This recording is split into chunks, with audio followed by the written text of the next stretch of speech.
Not just a tech guy, the real story of MorrisChang. Hey, what's up, everyone? Welcome back to the show. It's your host here, and today I want to talk about someone you probably haven't seen on Instagram or TikTok. But believe it or not, his work is inside the phone you're using right now. I'm talking about MorrisChang. Not a flashy influencer. Not a celebrity dropping memes. But if you use a smartphone, that's his legacy in your hand. So let's get into it. A childhood on the move. Let's start at the beginning. MorrisChang was born in Ningbo, China, way back in 1931. Imagine growing up in a time when your family had to move from city to city, war, chaos, just trying to stay safe. He once said he got used to taking life one step at a time. Honestly, that attitude stuck with him for his whole life. After World War II, his family sent him to the U.S. to study. Sounds exciting, right? But here's the thing. His English was pretty bad at first. He'd have to read the same textbook 3 times just to really get it. And let's be honest, haven't we all had moments like that? Trying to learn something new, brain totally stuck. That was Morris at MIT. But he didn't quit. Climbing the American corporate ladder. So Morris gets a job at Texas Instruments. Yeah, the calculator company. But back then, they were pushing the limits of electronics. He started as a junior engineer, pretty low on the ladder. He stayed at TI for 25 years. That's longer than a lot of people's whole careers. He helped invent some of the earliest silicon transistors and integrated circuits. He worked his way up. But there's always a but. He hit a wall. Being Asian in America back then, you could be brilliant, work hard, but still not make it to the very top. Morris talked about this, honestly, in interviews. No drama, just facts. He didn't complain. He just kept going. A leap of faith, returning to Taiwan. Then in the 1980s, the Taiwanese government wanted to build a tech industry. They found Morris. Now picture this. You're already in your 50s, comfortable in the U.S., and you get a call. Hey, can you come home and help us build an industry from scratch? Would you do it? Most people probably wouldn't. But Morris said yes. And here's the wild part. He didn't just try to copy what other countries were doing. He came up with a whole new idea. A semiconductor foundry.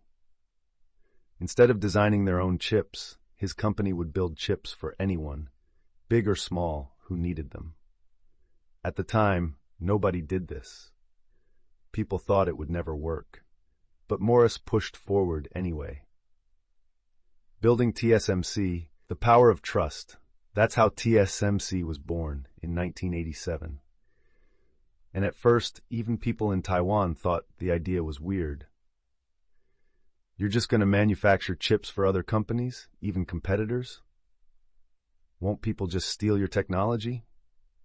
But Morris believed something different.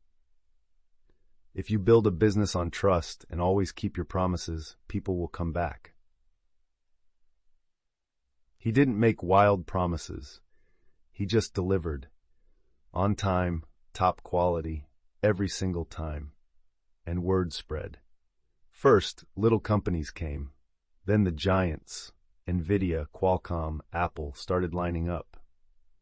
Now you pretty much can't buy a phone, laptop, or car without a TSMC chip inside. Morris the man. Real and relatable. What I like about Morris is he's not a tech bro. No hoodies, no crazy PR stunts.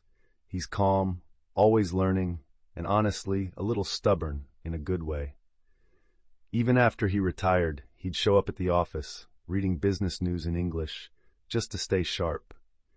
People say he's got this quiet confidence and a really strong sense of honesty. A friend once told me, if you mess up at TSMC and try to hide it, you're done. That's the kind of culture Morris created. Be honest. Own your mistakes. Fix them. Changing the game. Morris's big idea totally flipped the industry. Before TSMC, only the huge companies could make their own chips from start to finish. After TSMC, anyone with a great design could go global, as long as they trusted Morris and his team to build the chips right. And remember the chip shortage during the pandemic? Car factories shut down, phone launches delayed. That was because so much of the world now depends on TSMC. Not bad for a company nobody believed in at first, right? Life lessons from Morris. So what can we learn from MorrisChang? First, stick with it. He didn't jump around looking for shortcuts. He learned, he worked, and he kept showing up. Second, trust matters more than talk. Lots of companies have flashy ads and big promises. Morris just quietly did what he promised. And finally, never stop learning. He was reading business news in his 80s. If that doesn't motivate you to pick up a book, what will? Not always smooth sailing. Look, it wasn't always easy. TSMC had rough years. Big competitors, global crises, pressure from every direction. Morris admits there were moments when he thought it might all fall apart, but he kept going. He believed that if you're honest about your mistakes and keep your team together, you can get through pretty much anything. He proved it. Wrapping up.